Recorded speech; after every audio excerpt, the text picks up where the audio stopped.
morning, Rosa. Good morning, sir. Hello, sir. Anh quay một cái cách tên của cái phẳng ấy, bây giờ cho để khảo xíu được không ạ? Thôi là hết. Anh đi start quay một cái cách tên của sẽ cho này. Chú, đi ra một xíu nữa là, rồi quay đồ lá chú. Tách nữa không chú? Mama, anh đi ăn đi cái quả liền đi. Lúc nào chú làm cái quả lòng ấy thầy. Lúc nào chú sẽ phải đi làm bông trà na. Cần chín nhưng mà chỉ là tủ chậu đủ. Yes, sir. Yes, sir.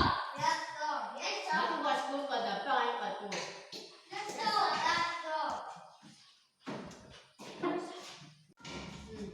Good morning, sir. Sit down. Thank you, sir. Exam namin, Miss Abang. Ini sedih pak buah hilang. Kan exam mga. Banyak boleh kasi itu saya kuy mo nak. Ram teh alun tosia. Semua kang lau aja Cina teh subhanu sudah. Cucu kalau sama. Ai rom cảm thì lâu giờ về tối làm đi cô lại tập đi lâu quả chuột về rồi đó răng về là đi ăn về đây